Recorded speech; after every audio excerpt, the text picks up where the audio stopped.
Hello, this is a prepaid collect call from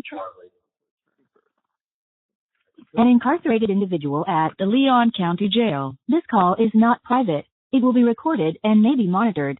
If you believe this should be a private call, please hang up and follow facility instructions to register this number as a private number. To accept charges and consent to this recorded call, press 1. Thank you for using Securus. You may start the conversation now. Charlie. You got both of us. Yeah, got us both. All right. Yeah, no, I'm going to be all right. I know you will, Charlie. I will, Charlie. I'm going to be good. I'll be strong. I'll be fine. Yes. I know you will. This Sorry. is crappy where you are. This is going to be, it's going to get better as you get the hell out of that room. That a little better. I'll feel a little better once I get into the other pod and I can move around a little bit. Right. Like, Right. I know. Right. You're stuck in here. I'm literally like in solitary hell. You did 5 months already. It's really hard to go back to that. Terrible. Well, at least then I can look outside my window. This is not like, it doesn't feel like this place is filthy. I think you can't step on the floor. Piss on the floor. You stick to the floor, there's one on the walls and shit on the ceiling. So, You know? as I told you, I told you exactly at 12:05 when Dan texted me what he said. So he's trying, Charlie. Yeah. No, I know. This cheap Mac is like, yeah, it's cheap. We got him on charge. He's supposed to come down and see me. Who's the one that he said he spoke to? He spoke to the other. He spoke to Whaley. Well, that's it. He spoke to Whaley.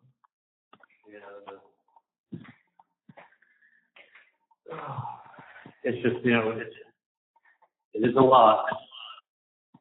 Yeah, it's More than a lot. It is, Charlie. It's unfathomable. It's unthinkable. It's more than a lot. I mean, it's right. I can't. You know, it just kills me because I knew that this is what Tallahassee was going to be. This I knew exactly, and it's like no matter what your case is, no matter who your lawyers are, no matter what jury consultants you get, you're still dealing with the 911 operators and coming out for your jury's trial. Dad actually doesn't know you. He told me the story before about one of the people. She was on the jury, right? No. We had to use an X to get rid of her. The judge wouldn't release her for cause. Just wouldn't release her for cause. The mother of the 911. No, the nephew? The aunt, right. Her nephew took the 911 call when Dan was shot. He's the one that's heard on the call during the dispatch. So the aunt came out for jury selection.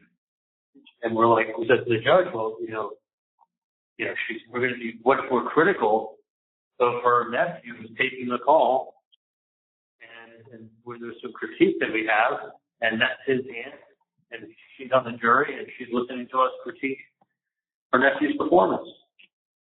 And she said, well, I could be fair and treat him fair and give him a fair shot and follow the jury's instructions and pursue him to be innocent until proven guilty.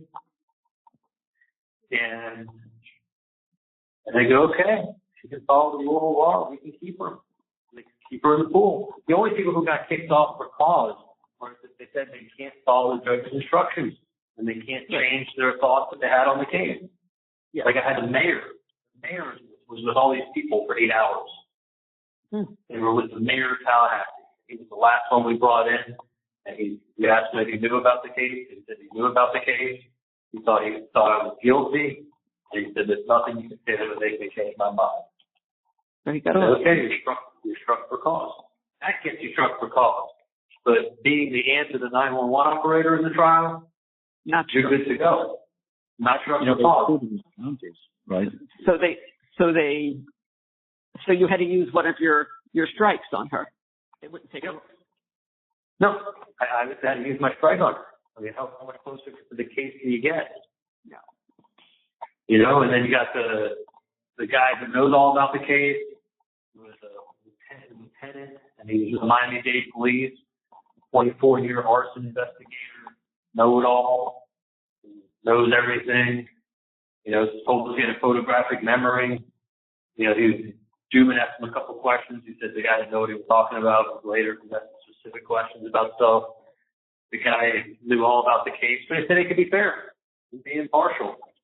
But you got to get this guy off. Like, it was the people that we were using our 10Xs on were people that, like, you could not sit them on your jury. Like, you already knew they were there. They were there because it was painfully obvious. But Dan said, "Listen, I don't know how truthful our jury was when on the ones we picked. I mean, you only know what they tell you. Of course. If they say I know nothing, it's hard to get the full question. Yeah.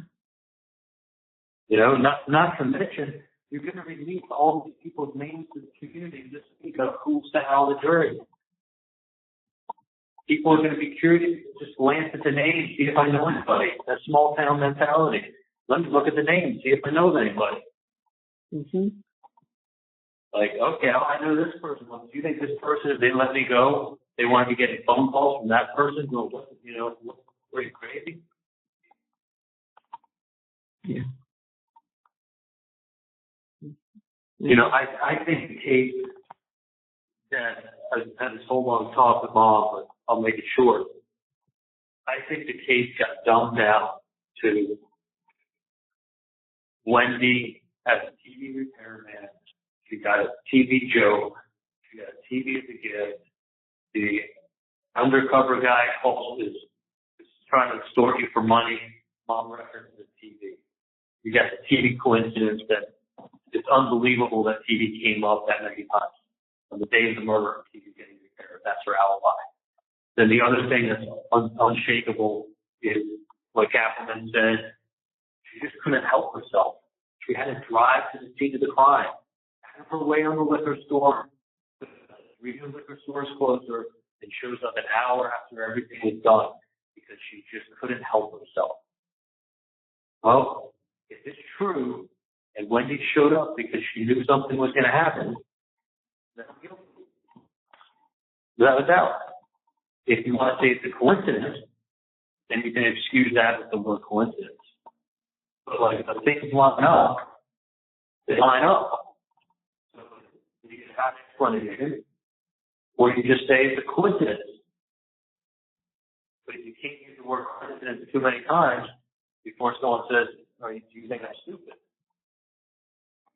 Like, how often do you want to say the word coincidence before you tell me I'm stupid?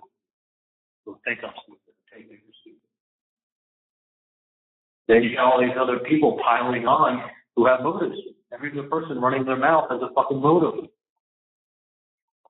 They all have motives up there. Even my best friend Ryan Fitzpatrick said this. Okay, I didn't even know the guy at 14. I had 2 text messages with him. Doesn't matter. She said he's my best friend. He must be my best friend. So, like, you could boil the whole case down to what the fuck's Wendi doing in his house an hour after he gets shot. That's the whole case. Yeah. If it's a coincidence, I could be innocent. If it's not a coincidence, I have to be guilty. Well, not just you. If you're guilty, Wendy's guilty. Well, of course. Yeah, she has prior knowledge. That's what she was She's saying. showing up. Right. I mean, she basically called her out on it. She couldn't help but go see. Well, that's like saying that she was a part of it. She couldn't help herself. Wasn't that what happened? That's exactly what she said. So she's giving a logical, simple explanation to a simple act. She showed up because she knew something was going to happen. Why else would she? What else are the chances of Wendi leaving her house 7 miles away, looking to drive down any street on that date, at that time, an hour after everything happened, for one reason only, and it's to go buy a bottle of liquor? Well, there's no liquor stores close to her house. Yeah, they mapped out like 3 or 4 or 5 of them. Was that the most direct route to the liquor store? It was the route she knew how to go, but it wasn't the most direct route. So it's not the most direct route. It passes 3 other liquor stores that are way closer. And she's looking to drive down that street on that time, on that date. I said to mom, dad, I said, what are the chances of that? Like 1 in 10,000? Or more? More. I mean, it's so crazy. It's so crazy, but it happens. Yeah. But then what happens is then they fill it in with all that chicken shit that they're trying to make chicken salad out of, where they throw in, we've got emails, we've got angry emails, we've got this, we've got that. Like, me saying I didn't just say I got one reason for you not to buy a house. I said I got 5 reasons for you not to buy a house. But like, you've got, you put everything together, and you got Wendi showing up at the crime scene an hour after it happened and trying to drive past the house. It has to be either she knew about it or it's a crazy coincidence. Yeah. And if you look that she knew about it, then you got to know guilty. I think it literally got dumbed down to like block everything else that Dan said. Everything Dan said was just an excuse at that point. It was, you think that she drove by the house because she knew, or she drove by the house because it was a coincidence at that time? Which one is it? Yeah. That day, that time, that location, with a very poor reason, to be honest with you. I mean, the logical reason is if you're going to a liquor store, there's three or four of them that are closer. If you're going to go to that liquor store, there's a more direct route to go to that liquor store. You went out of your way to go to that liquor store. So if you're going from A to B, why take a detour past his house on that date, on that time? So I think the whole case, honestly, got dumbed down. So I want to believe it's 1 to 10,000. I think you can honestly dumb it down to, do I want to believe there's a 1 in 10,000 chance, or she had prior knowledge? If you say she had to have had prior knowledge, is possibility. Yes, the reason she didn't want to go to the other liquor stores really never came out. The reason that she gave that she took a more out of the way route to that liquor store really never came out. The fact is, she was planning on traveling down this street on that date at that time. One of 2 reasons. Either knew or didn't know. And if you knew, you got to put everything out the window and be like, I don't even listen to anything else. It's guilty. You knew something was going to happen. That's simple. And that's why such a big deal was made about Wendy's travel route that day. Yeah. That was a big piece of evidence.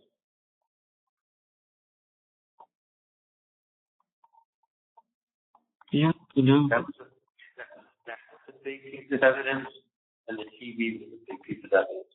And not for me making a joke, but just the repair. The repair being done that day, and when the undercover comes to you that day, everything's always revolving around the TV set. Yeah. Do I want to believe that was a coincidence?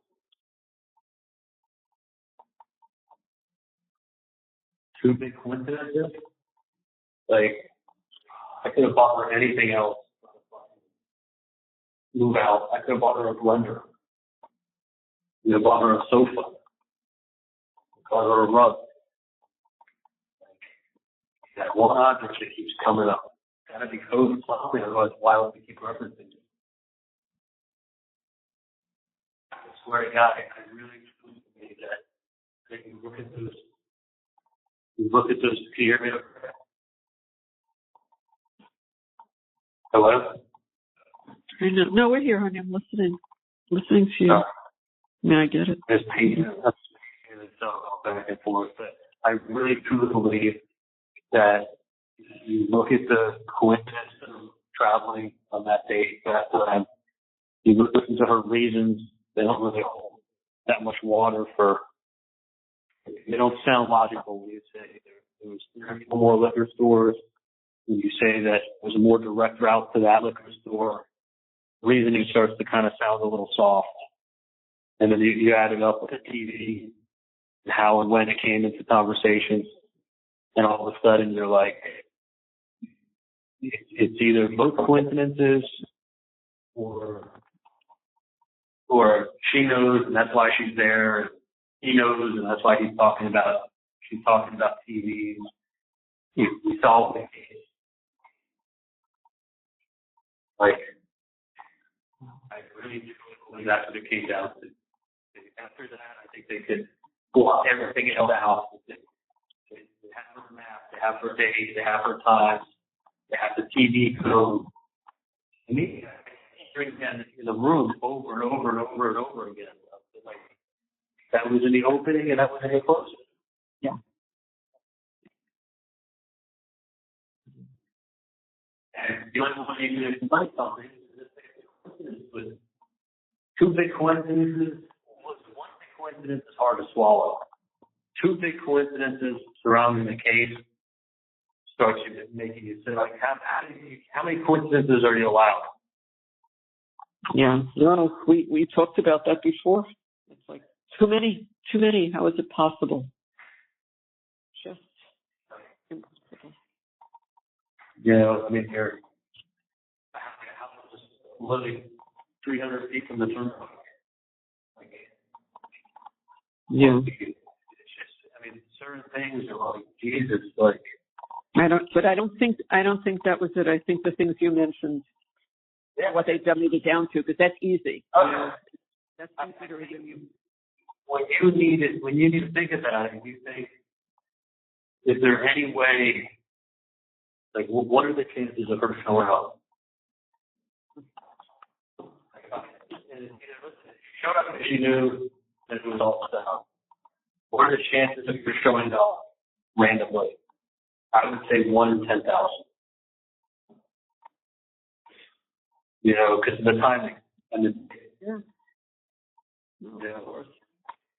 in the thousands, 1 in 10,000.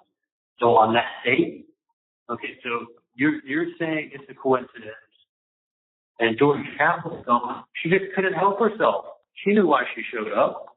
She couldn't help herself. What sounds like a logical explanation?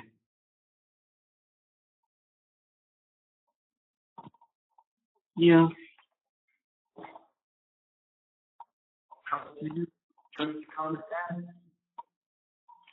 Dan's trying to explain something away that's a 1 in 10,000 chance. And you know what happens when you start having to explain things? Eventually it sounds like you're just making excuses. Yeah. So instead of being able to explain the other stuff, which is the meat and potatoes of the case, we're having to fight. What the fuck is Wendi doing there on that day and that time? If she knew, you gotta go kill her. You use common sense. I really think it, honestly, I hate to say it, but I think it completely got, instead of being able to focus on the meat and potatoes, it got the crazy coincidences, and then the batshit crazy, emails going back and forth. And then it just sets the stage for, like, them showing all toxic photos.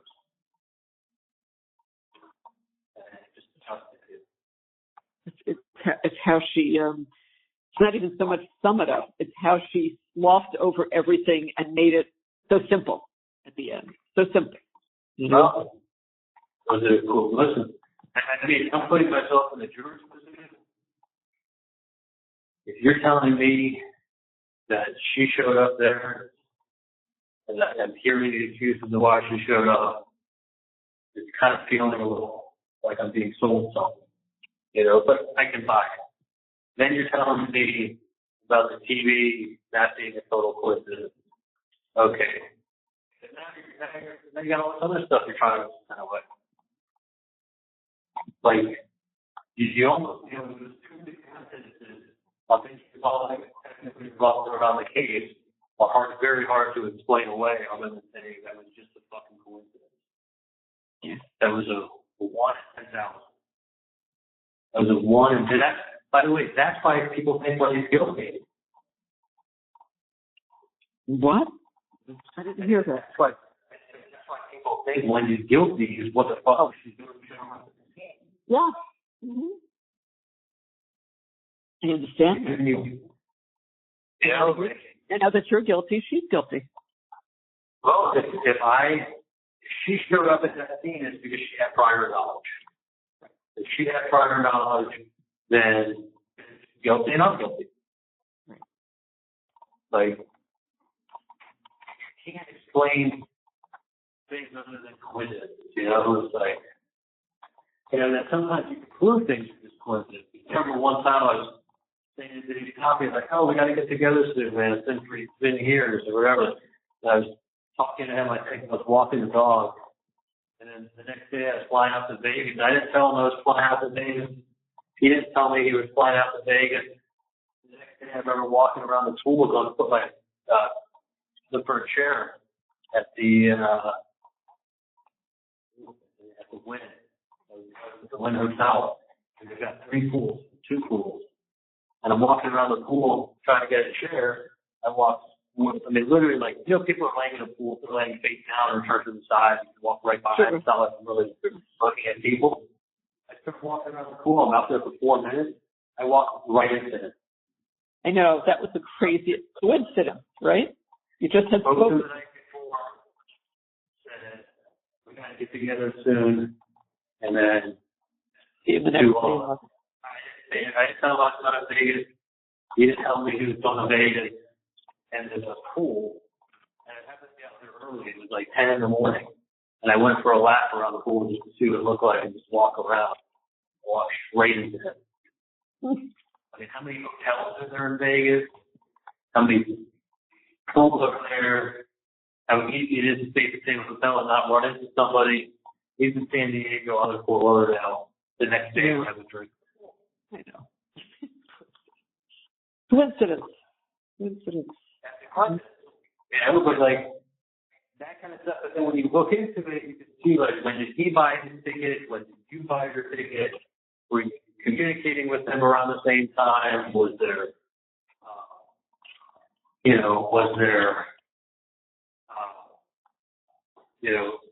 was he planning to go with, or was I planning to go with? Do people know each other? Like, that's why they go to you calling Wendi and talking to her that morning about confirming her TV appointment. Yeah. Like, that's why there was so much time spent on. I mean, I'm just replaying everything in my head, but like, that wasn't for any other reason but to show, look, you're calling her and talking to her first thing in the morning. I'm talking to her. Like, I'm in the car for an hour and a half while I'm working Jupiter. Oh my God. By the way, whatever happened with that person looked at Tortuga and they wrecked it. No. What's that? No, and he had another showing the other day. He asked if anyone rented it for Tortuga. No. What did he say? It was too much? No, I think. Oh, I don't know that one. Oh, there was another one that wanted to. No, there was another one. After that, he showed it a couple of times this week. She's like, oh, what's going on with Tortuga? I see if you're taking off the market. You know, like, I have no idea. No, I don't know who. I don't know who said that. Who said that? Janet said it was taken off the market. No, it's not. Who said that? Janice. No, the sign is outside. I talk to him almost every other day. Absolutely not. It's not the case. Okay. I don't know why she. There's realtor site. Maybe they didn't have it on the same realtor site, or maybe you should look at realty.com, or I don't know. Yeah. No. That's why, Dan, I keep thinking it's November. What's taking so long? I mean, we thought September, we thought October. I'm shocked, actually. So I'm not shocked when there's 8% interest rate. The house it costs more now than it did before. Yeah. I mean, I think that the people who aren't taking out loans are starting like those really expensive homes where people aren't taking out loans when they're billions and millions, like $5-6 million homes. I think they're not taking out loans, but I think the homes where people take out loans, could affect it drastically with a 30-year mortgage to 8%. Yeah. No, I agree. I agree. Because people who buy an $800,000 home, you know, the people who put $300 down and take a loan out for $500. Put $200, you know, they put $200 down and take a loan out for $600. But and then it affects it. Right. I mean, look, I would see what you can do about renting it, maybe. Like, but if you sell it, sell it. Yeah, that's For me, fine. it's more, I know. it's more of a matter. Yeah. It's like that place was me. Like, I know it wasn't fancy. I know it was like I walked in and it was like, it was home. And I think mentally for the last year and a half, like, I've been walking into that house in my head, like, envisioning, like, coming home. Mm-hmm.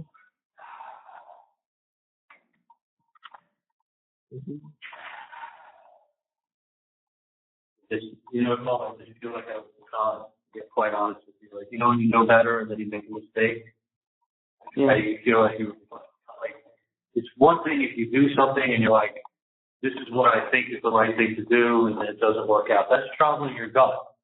Another thing when your gut tells you something, and then you go, you know the decision you should make. Your gut tells you something, and then you get tossed into something other than your gut, and then it turns out not to be the best thing. Then you get even more mad at yourself because you're like, I fucking knew better. Right. Like I knew exactly. Like I knew, was able to articulate it. I was able to express it. I knew, like every step of the way, what things would look like. I literally, and you know I did because I told you. No, I know you're saying. And I'm not talking about one thing in particular. I'm just saying lots of things. Right. I knew ahead of time.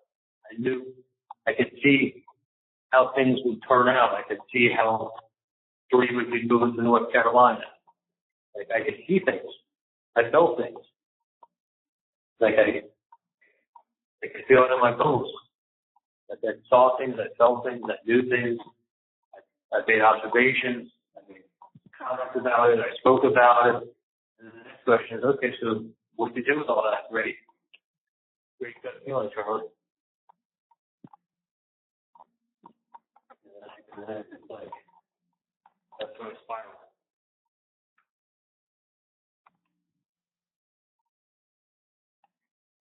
You know what I mean? Oh, I do what you mean. You know, I just, like, who the fuck is somebody to tell me better than what I know? Like, I could say, you want to believe, you want to go with the flow, you want to hope. Like, what the fuck do those words mean now? You know, at the end of the day, I'm the one. It's like, it's not sitting on my dinner plate. It's nobody else's dinner plate. Mm-hmm. Oh. I just know it could have been different. A lot of things. Not just, I'm not talking about just one thing. Yeah, I know. A ton of things. So fucking different.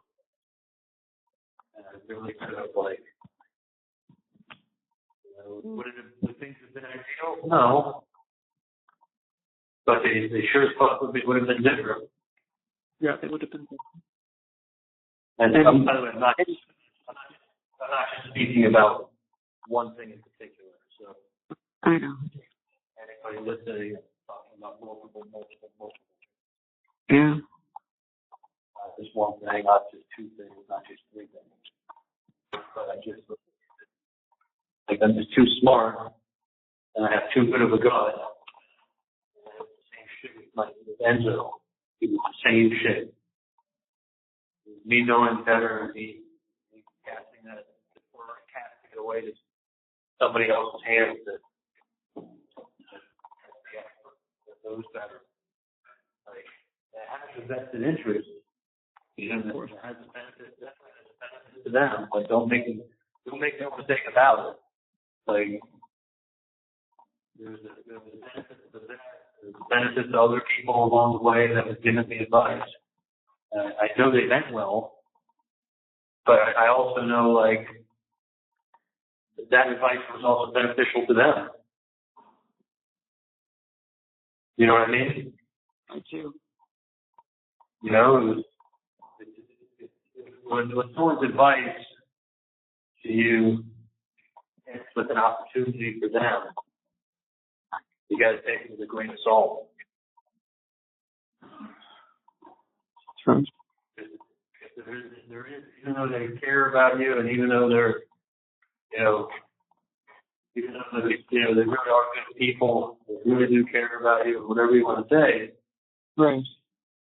However they want to dress it up, like, there is a benefit to them, and that can't be denied. No, of course not. You know, whether it's financial or whether it's, you know, getting, you know,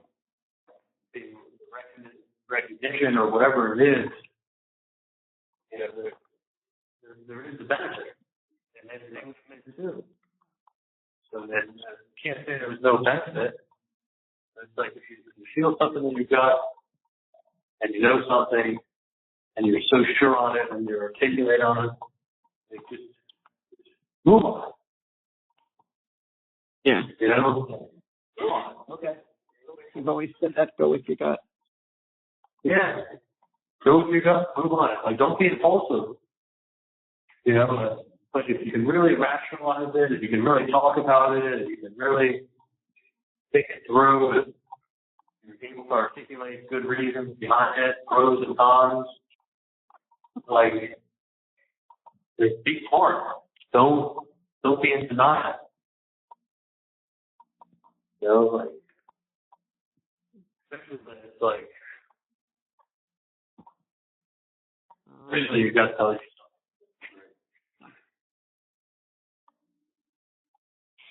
Mm-hmm. I don't know how to say it. Like, I mean, I know what you're saying. I know exactly. You don't have to say it. I know what you're saying. yeah. I just sit here and like, I don't know.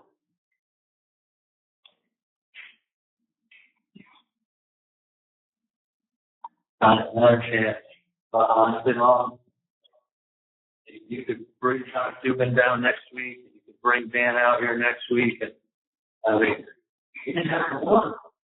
This wasn't a hung jury. You didn't have fucking one. One would have gotten us a hung jury.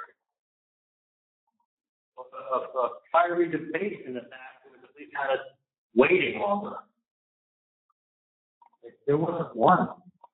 Not one. That means there wasn't one. Like, you know, it's not a case where it's like they got it wrong. I wasn't there. I could prove, you know, that I was in LA when they said I was here, and there's a big mix-up, and you come back on appeal. This is the evidence when they show up. This is the evidence of the TV show. This is the evidence of the emails. You know, the text messages where they're saying I'm dating someone 4 months after I'm dating them, and I'm not. Like, Right. This was all thrown into a Tallahassee courtroom. There was no way that you were going to get 12 unanimous for you. You couldn't get one for you. It was in the ground. Not one. And that's with Dan hitting up a home run. That's with my testimony being flawless. Yeah. That's with witness after witness and getting more than he thought he'd get out of it. He got a week for variance to admit that it could have been an extortion. Like, that right there should have been like Yeah. You even have to testify. That's reasonable doubt right there. Right, Jeff. I know. That's enough. But it got dumbed down to Wendi couldn't help herself to show up. And if that is true, then I have to be guilty.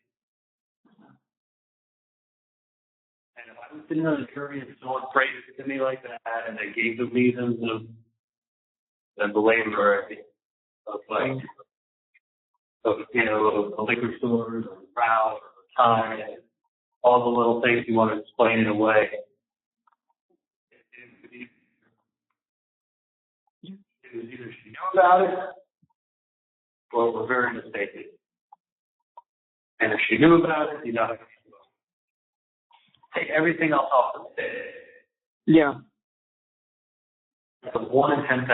So you're going to tell me 1 in 10,000 is the chance? You're basically telling me I got a 9,999 times I'm going to be right when I answer that question. Mm-hmm. Or 1 in 10,000, that's the number. It's going to say, you know what? This is a chance. I have no idea. That's just a crazy chance. And think about it. You got a 1 in 10,000 chance of truly being innocent if you're looking at it like that. That's why that was a big deal made about in the opening. That's the reason why it was a big deal made about it in the closing. Because that's your 1 in 10,000 chance that it was a coincidence with a more explanation. Like, if she knew about it, if you believe she knew about it, and that's why she's there, you can deal beyond a reasonable doubt, sure, but that's why she was there, then you got to go. I don't think you got dumbed down, stuff like that. It is. It is. It is. I mean, you're right. And I hate to say it, but I put myself in her in a juror's position. It's and I think I'd be smart enough. Yeah. How it's presented.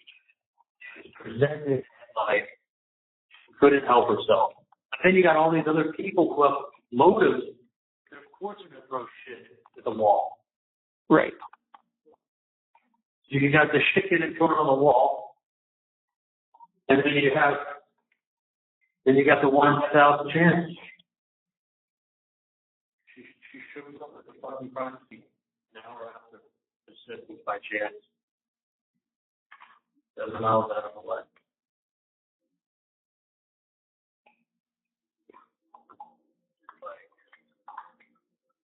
You know what it says, like, don't pee on my leg and tell me it's raining? Yeah.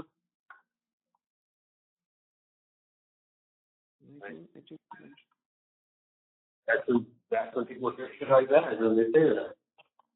Yeah. What's the truth? Combine that with all the other stuff that you got, and you just. I mean, if I was working in Fort Lauderdale, starting at 8:30, there might be one of those calls. There might be what? I didn't hear that. There'd be almost none of those calls that morning. Oh, right. You know, in the car for an hour and a half.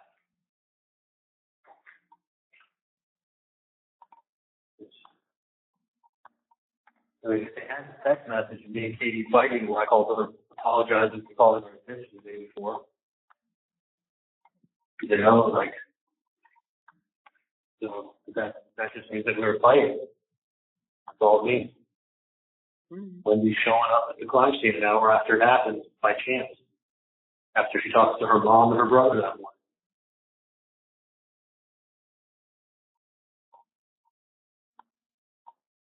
She couldn't help herself. Kaplan gave the facts and gave a logical explanation that I guess 99 out of 100 times you have to say that would have to be the case. I don't buy Wendy's answer of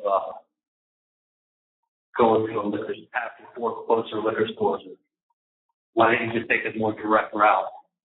She passes 4 liquor stores and takes an indirect route to go to a liquor store further away so she can drive out of the house an hour after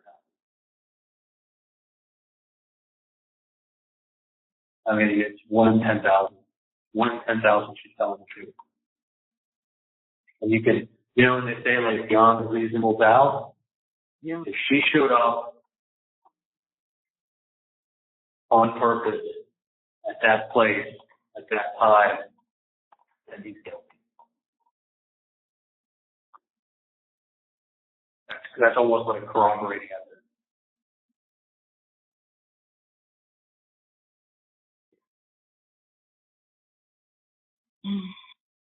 I really think that's how someone can easily look at everything, come up with that very hard to explain back, and then and say, stop telling me I'm stupid and you're so smart. You'll write another book.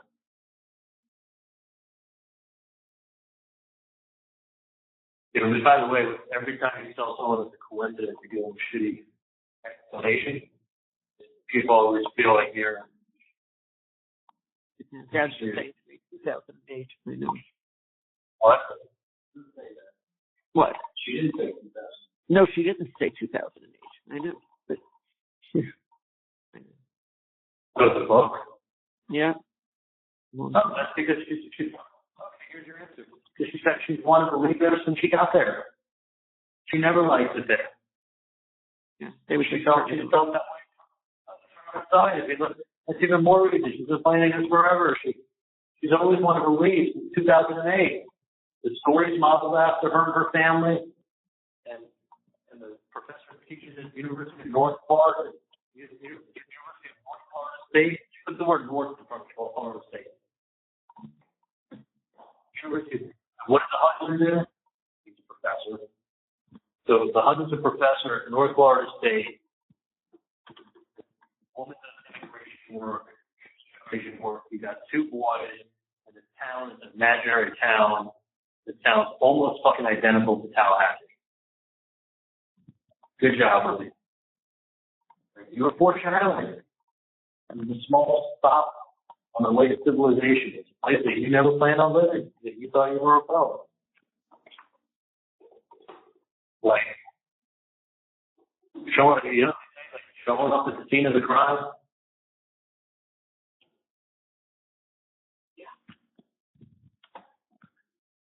That's why it was open with that and it was closed with that. Because you got to have a real good explanation for that. Yeah. And her explanation is weak.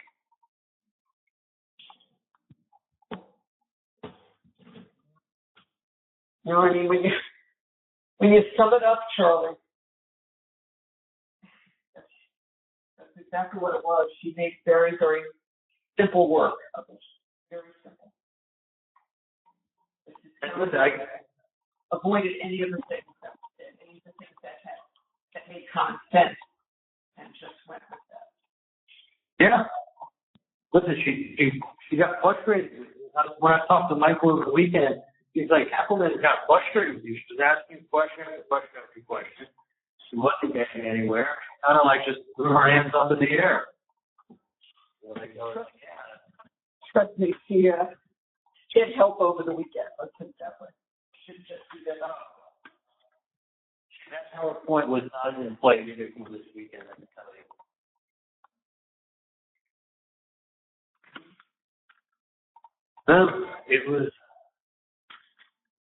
He went through all the postures that they had in the case. I mean, they had 7 puzzle pieces. She had 125.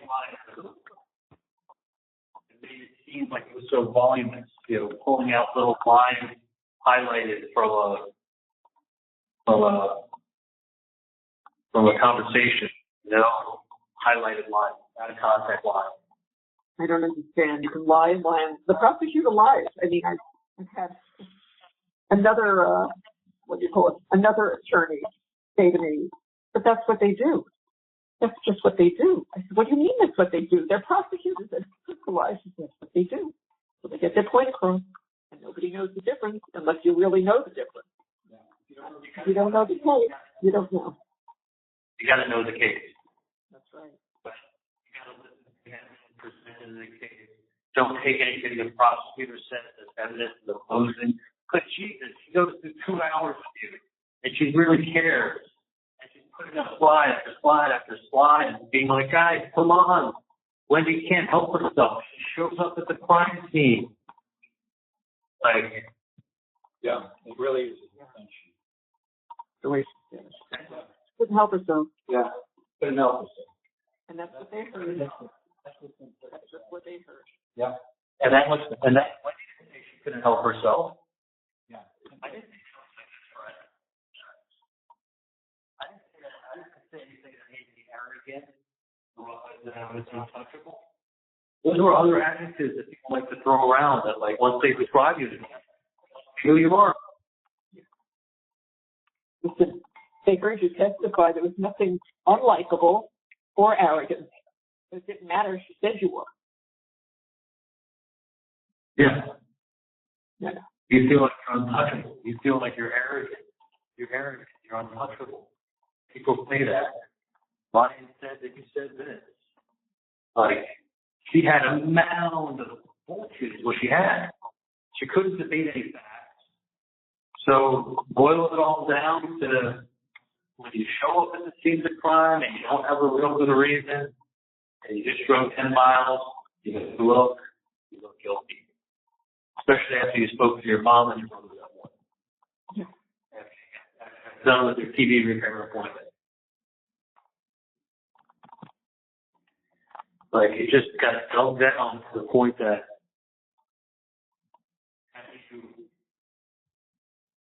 how do you explain when you're showing up there? Can't. The liquor store. All right. Was there liquor stores closer? Yeah, 3 of them were half the distance. Was that the most direct? Okay, but then you go, okay, no, she wanted to go to that one in particular. Was that the most direct route to that liquor store? No, it wasn't even the most direct route. It was a route that she was familiar with. So she was drawn to her marital home for a point of reference. To then take the wrong cut to go to the liquor store that was further from her new house. And an hour after that. It's either a coincidence or she couldn't stop. She couldn't help herself. Like, if someone described to you and you were a betting man, I would put this as a long shot, but it's a coincidence. Even though that's what it was. It was. And I wish to God I really, if I would have appreciated what they could say and then what they would do up here, I felt like, I would have thought something different. Let's just put it that way. I know if I knew what they were going to say and what they were going to, attorneys knew what they were going to say and do. I don't know what they're smoking that they think that they were going to say and do what they did. But my attorneys knew what the fucking evidence was. The attorneys knew what the evidence was a lot more than I did. Like, for where we are and what the evidence was and how they'd be able to present it, there's no way, unless they had 12 jurors like number 15, that it could have been anything but a hung jury. No, it would have been hung. It would have been hung with him or another one of the alternates. Supposedly, I think there were two of them. Two of them. Like that. Two of them. Yeah. They are the alternates. And who's to say how long they would have held out with the other 11? He might have just said, so this field in, and I just report a hung jury. But those were smart people. These were people who said, listen, she showed up. I don't buy her reasoning. Her mom and her brother are calling her. And this is just way too much of a coincidence for it to be a coincidence. That's it. That's what you had on the jury. It didn't matter what I did on the stand. It didn't matter what Dan said. Like, but one of the guards who was downstairs when I was in the jail cell at the courthouse. Yeah. You know, he said to me, it's like, That day? anyway, but yeah, while I was sitting downstairs for 4 hours and talking to one of the guards, well, he stopped by the cell and talked to the bar.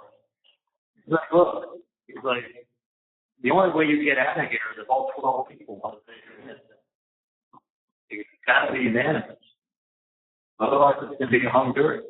And if it's a hung jury, you got to come back and do it again. And again. And again. No. Like, you're only getting out when all 12 say you're innocent. That's the only way you're walking out. You know, and it's like, if I would, that they would, like, I didn't know all the evidence that everybody else knew, the full bullshit evidence. I kind of knew what they thought, but I didn't know all the bullshit evidence that was going to be, that was really going to be the case. And if that bullshit evidence existed since day one, they knew the route that she took from day one.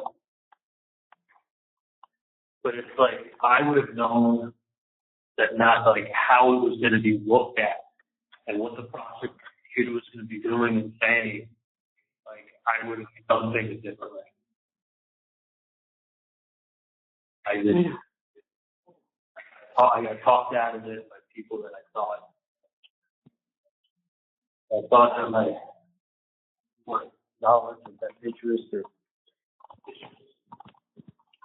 going to my ass and just thinking positively or very hopeful or you don't have to it's not to deal with today. Yeah. So it's like, yeah, you can get all this great advice. The one that didn't want to be on dinner plate. I think, you know, because maybe children and other people count.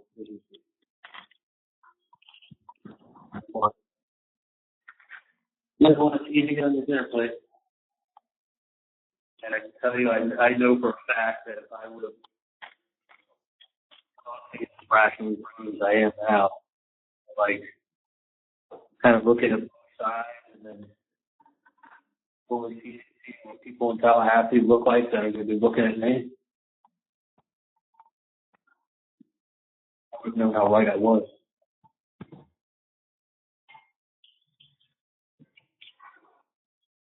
I mean, Josh Duden is from Tallahassee. I thought you said he was from Fort Lauderdale. 4 years up here, 18 to 22. Yeah. Developmental adult years. He wasn't like a teenager that didn't really get a feel for people. Like, guy was here for 4 years. Like, he knows Tallahassee. Oh, yeah. Sure he does. You know, you have a consultant to help you with jurors and get people off your jury, and instead we're getting off the 911 operator's hand. We're getting off the Texas. I had 5 people on the jury who had law enforcement in their family. 5. I don't understand how they were allowed to serve. I don't. 5 people with law enforcement in the family, and they're on the jury. How? How does that get through? I don't understand that. 9 law enforcement agencies. There were 3 on the jury who either they worked at Florida State or they had a spouse working at Florida State.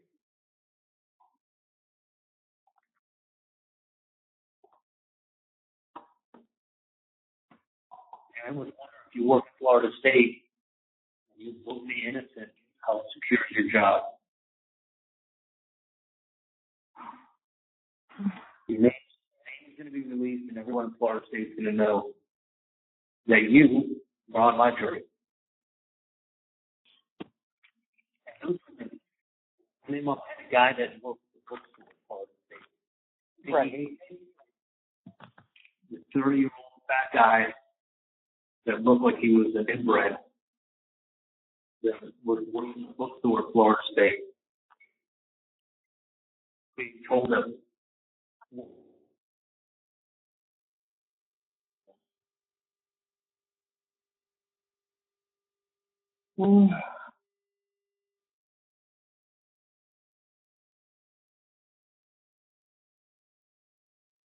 Yeah, sure. Chad and I looked at each other like, I don't get it. I don't understand. How's this happening? I don't know.